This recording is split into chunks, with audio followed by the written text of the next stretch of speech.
dealing with trauma and the experience of it.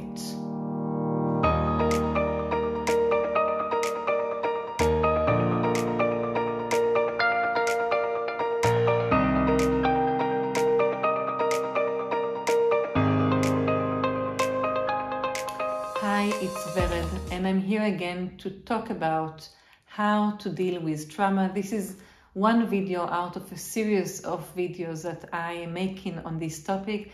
If you haven't watched the other videos, I would truly encourage you to do so, as this is only one part of this huge puzzle of our complexity when we are talking about trauma. Today's video is about our experience, your experience when you are dealing with traumatic stories. And I would like to mention here that, yes, often we remember and we know what were the traumatic events in our life. But, you know, a lot of those traumatic events happened in young age, when we were babies and children, and we don't truly remember what happened. I would like to say, if you even think about your yesterday or last Tuesday, do you remember really what happened through the day? And even when you're talking about looking at your life, let's say someone filmed you all through your life and you can look at it over and over again. No one actually could film your feelings, your emotions. No one could film what happened next to you. And our memories are very, very complex. We remember some parts of it and we don't remember others. In all of my experience as a practitioner, I found myself often rediscovering with the clients that came to me parts of their history that suddenly their body started to remember. And yes, our body carries in us everything that happened. The good, the bad, the boring, everything that happened in our life kept its own marks on our own experience and body. And in this video, I want mainly to relate to those memories that are printed in our experience, in our body, but they're not printed in our brain in that way. We don't truly remember the story. And I am here to say, you don't have to.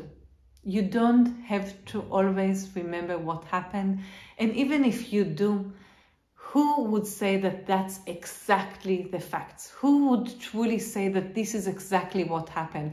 Or who would even say that this was a source of your experience today? Maybe you remember something from the age of 5, but something already started when you were 2, or something started with your parents that you felt even without any words that were exchanged. Your body, your experience have this knowledge within you, whether you have the clear memory of it or not. I'm here to first of all suggest, trust your own body experience. Trust how you perceive life. You might never know the story. It's okay. You might never remember the details. You might never have something that would tell you, yes, this is how it happened. And still your body remember it. Let's say it might be that you deal with self-hate. I don't know how you imagine that you created such a strong, intense feeling toward yourself. I would say this is something that you learned sometimes in your past. Somebody brought that idea to you.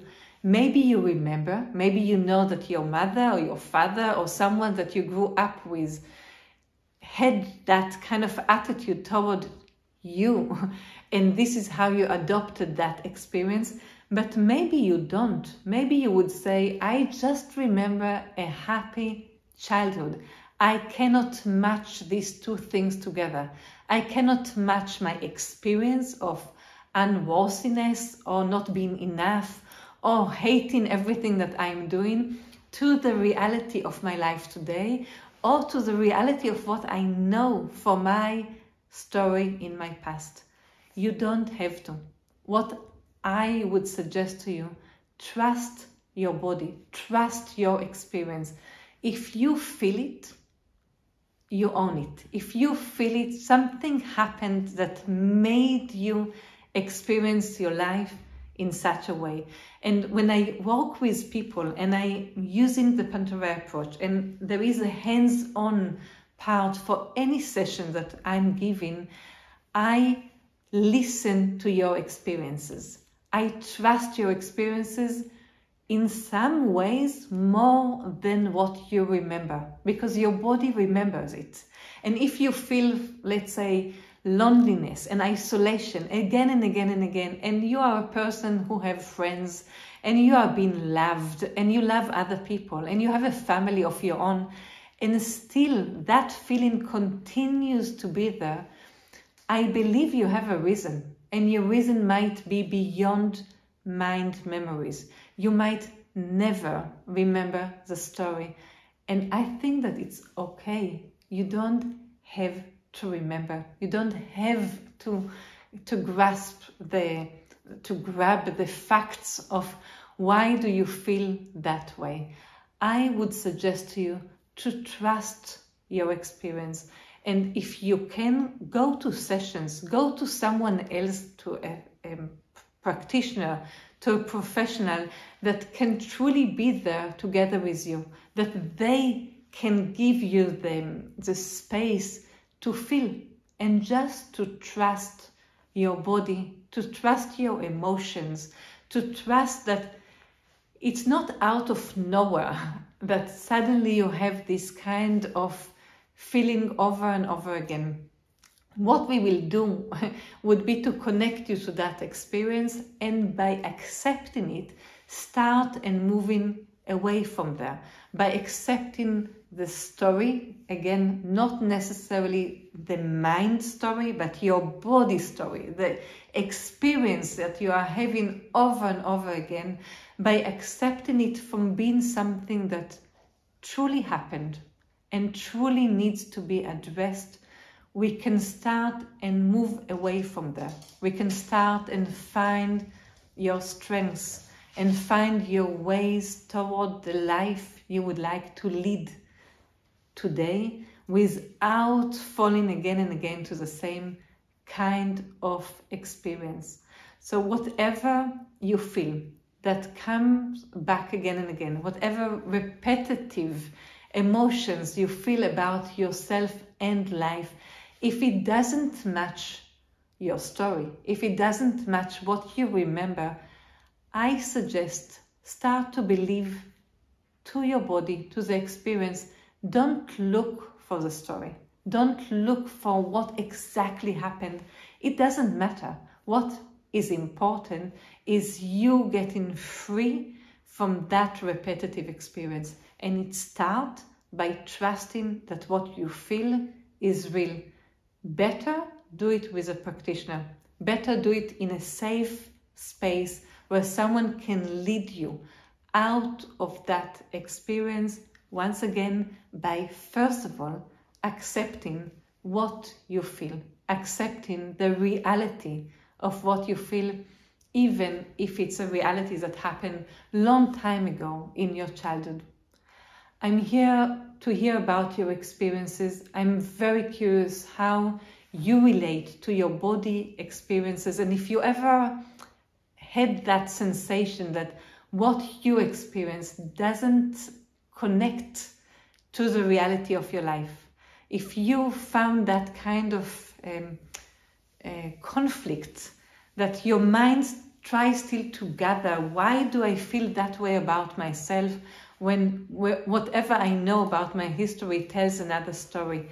And I'm sure that if you would find your ways to trust your own body, your own experience, your own sensation, you would be in a way better starting point for recovering from that, to a healing process, and to find your ways out of this repetitive behavior, repetitive experience, repetitive feelings that you might have. So thank you very much for listening, and I'm here to hear about your own experience. Please write them down. I would respond to each and every comments you would write to me. Thank you.